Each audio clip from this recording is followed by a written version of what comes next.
G'day guys, it's Calvin from the Cartoon Company down under in New Zealand. I do a heap of wiring on these 1UZs and I give away a heap of free wiring tips and tricks that I do and the processes that I go through.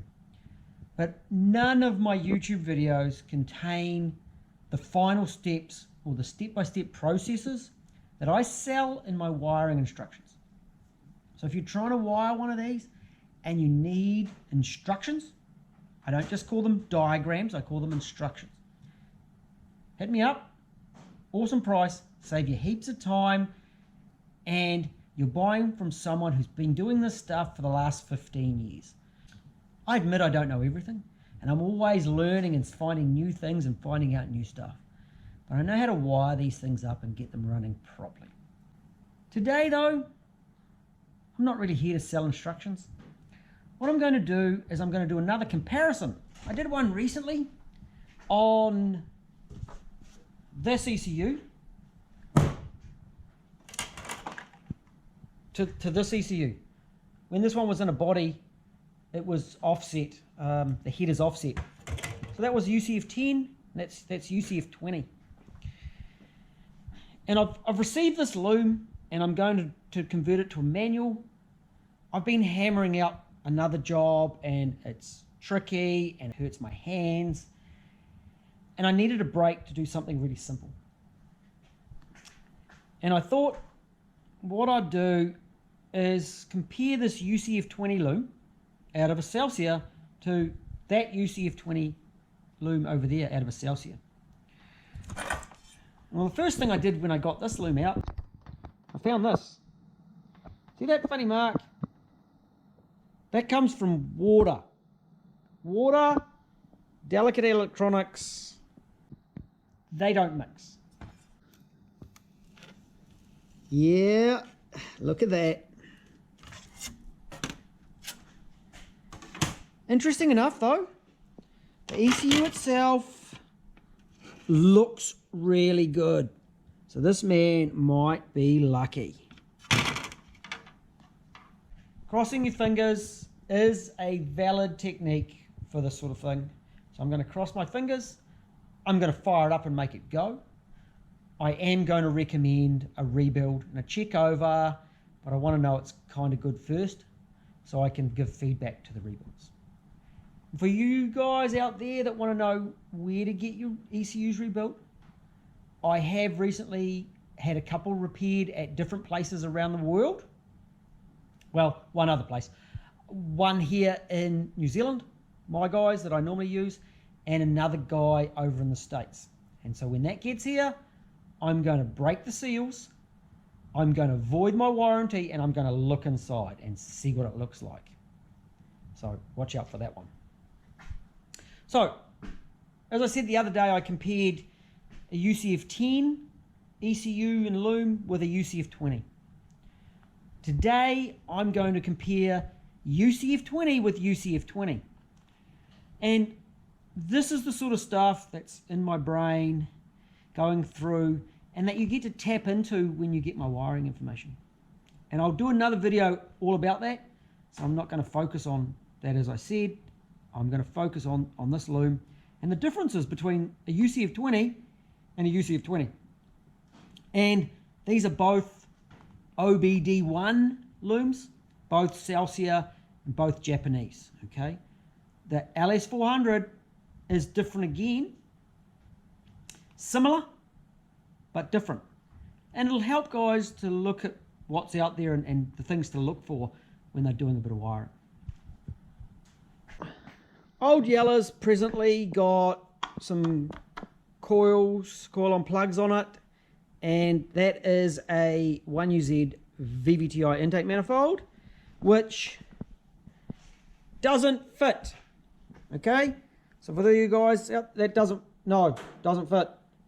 I probably should do a video on that and just say it doesn't fit.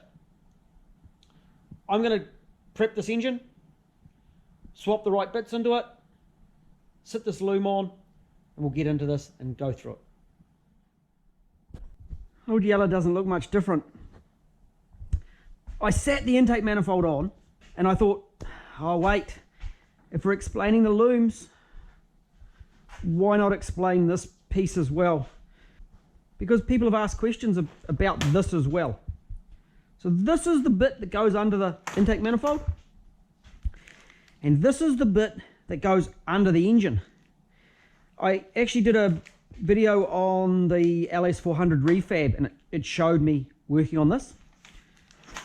So let's get this on there. So we've got some plasticky bits, and we've normally got a bolt onto the back of the starter.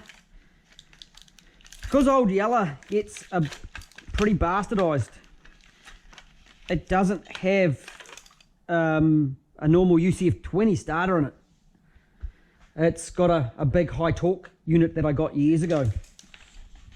So normally this cover here would bolt on the back of the starter. We've got the later model starter motor plug connector, pretty common on a lot of Toyotas. And we've got the 2 knock sensors.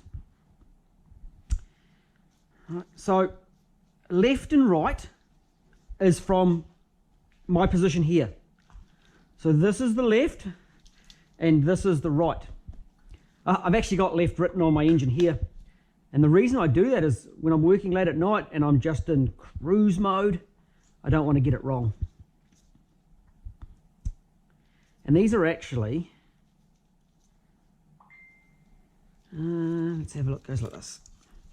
There's normally a bracket in there that's like that. There we go.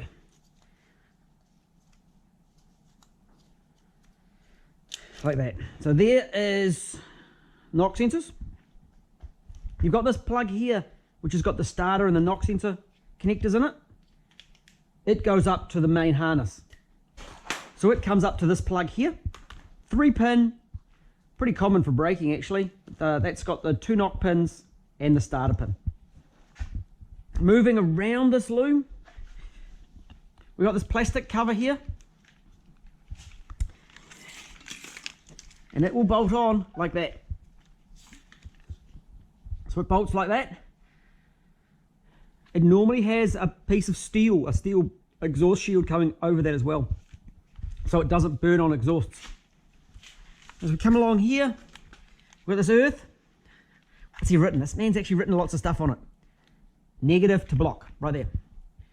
And the other end of that normally goes to the chassis, up under the chassis rail, which is here. This one's been cut off. Right. This one goes up onto the battery. Oh, it's actually got a plus on it. This other harness that goes under, we've got this big body plug, and that will plug in UCF20 behind the fuse box. This goes into the fuse box and it goes through the alternator fuse. And it comes down and it actually sits on the cross member under the engine. And as we come under, we've got some wires. Here's see what his label's written. Has it got anything written on it? It's got !3. It's probably got a little bit of paper somewhere with writing on that one. That is for the power steering, the variable speed power steering solenoid. We've got alternator plug, which is a oval plug. Oval plug plugs in, and we should have an oil level. Oil level, which I've blanked off with a big frost plug.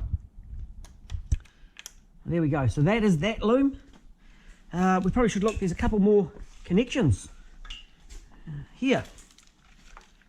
Oil pressure. It sits under there. Oil pressure and air conditioning. 3 wires, air conditioning pumps up in here. So that's the starter loom. Pretty straightforward. Knock sensors in the valley. Start trigger. Good. Now I will put the intake manifold on. It's going to be a Gen 1 intake, and we'll go over this loom and compare it to the other loom. Wiring loom. Celsius. Let me just confirm on that, eh? Yes, Celsius. Wiring loom, Celsius. So I've got two looms. We'll explain the difference between two looms, both off Celsius, both of UCF20. Notice the offset header.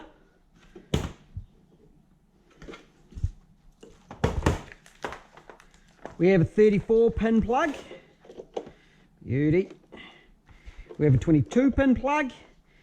We have a 16 pin plug. And then the 28 pin is part of the body harness under the dash. This plug, traction control.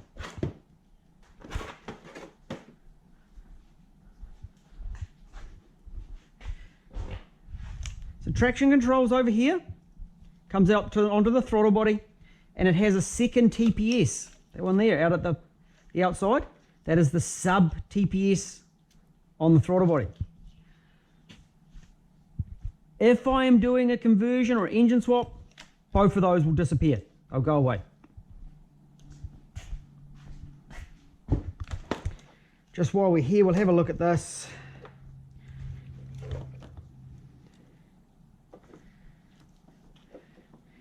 So both of the traction control plugs are the same. So there's no differences there. We have these big 26 pin plugs and these two smaller plugs. Let's get into this wiring loom as we go down. Something here I want to show you. This is a factory joiner. There's a factory. You can see this loom was untouched. There it is there. And that's got a whole lot of earths into it. It is factory. Often they have a loom number taped on right here. Again, this one, but it's, the numbers are actually worn off. Coming up to injectors, we've got the 4 injectors along here, and different to the earlier ones that had a plastic cover on the side, UCF20, which normally have the round fuel rails, these are the wrong fuel rails, have conduit up in there. This one has a VSV for the purge solenoid, a 6-pin plug that goes into the crank loom. So the crank loom hasn't been sent to me, but that goes down the front. And a 4-pin. Now this one's got a 4-pin, so that will differ to an LS400 because this one has got the hydraulic fan, being Celsius. LS400 will have a 2-pin. All of them have that 6-pin. And then a diagnostic box, which flicks up, sits there, clips on to a bracket by number 1 injector. It actually bolts on to the a bracket on the fuel rail clamp, or the fuel rail mounting bolt. So that's the left hand side. If we go around to the right hand side, all fairly common. It's got a coil plug. Of course, the left hand coil is mounted on the front crank loom. The water temp sensor, let's see what this, oh there it is. Wasn't broken, but it didn't take much for that to break off. Common green plug. Okay, so that's a pretty common plug. 2-pin coil plug. The idle speed control, that comes around like so. 6-pin idle speed. That one's got white wires in the middle. White wires in the middle. And it's got a connector for the water temp sensor. For injectors, we've got black-red for a power feed. So 4 injectors, and this side has got the plastic cover on it. TPS, same as normal Toyota TPS plugs. The water bridge is different between a UCF10 and a UCF20, so this back cover is slightly different. But it's got no wiring going through the center. So UCF10 have through the center, UCF20 don't. That's your start plug with your knock sensors. It comes out of this loom, there it is, look. So this would normally come up and clip into there and plug in. Going down to the transmission. Oh, before we get there, we've got a couple of earths, earth there and an earth here. Auto wiring. There's an oxygen sensor here.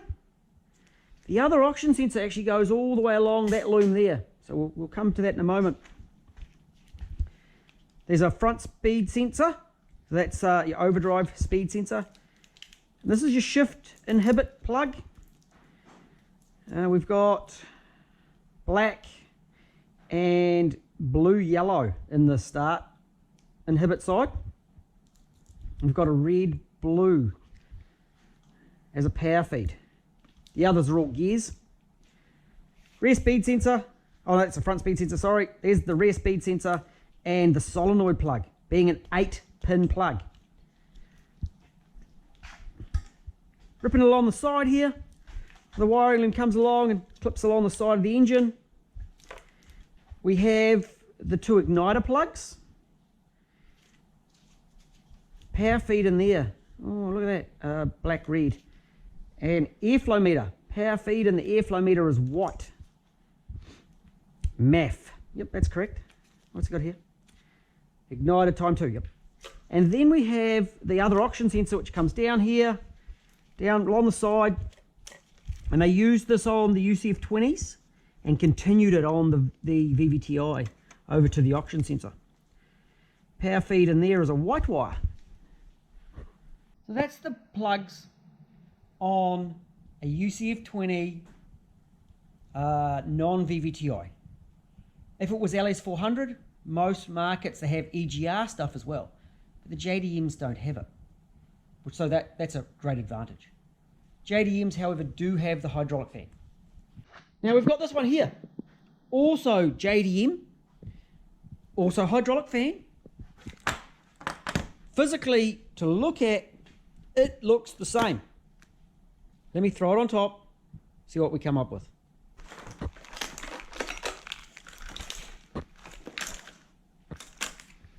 Look at that. Now we have a twin loom engine.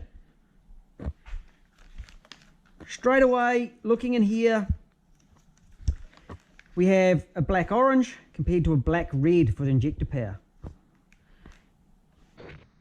One thing that I learned a long time ago is colors matter less than pin position. Too many people try to find matching color diagrams. It's not actually a concern in most cases. It's pin position. So I work in a lot of my information more so on pin position than colors. Okay? And that's really important. It's really handy though to go, well, it's a black orange wire here. Check out there when you continuity test it. So trust your multimeter, trust your continuity testing more than colors. And then of course, but you can trust pin positions if they're in the right place. If the color doesn't match, multimeter it to check it. That's a good process to avoid problems. As you work into this area here, again, power feeds, and this one are black red, and that one's white. Power feeds, different colors. Injector colors different? No, same. It's a black. It's a black yellow, so that's different. But it isn't that important. Red to red, red white to red black. Black to black white. Oh no, black blue to black white. But not really a big deal. We will find that the pin position of number 8 injector is in the same place on the ECU, even if the color here is different.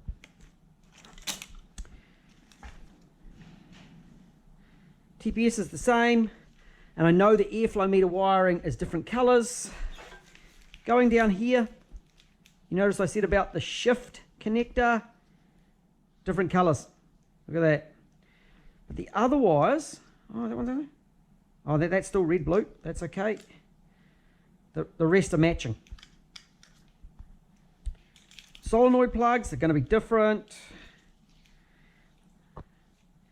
but only on that wire there and that wire there. So 2 wires are different in that plug there.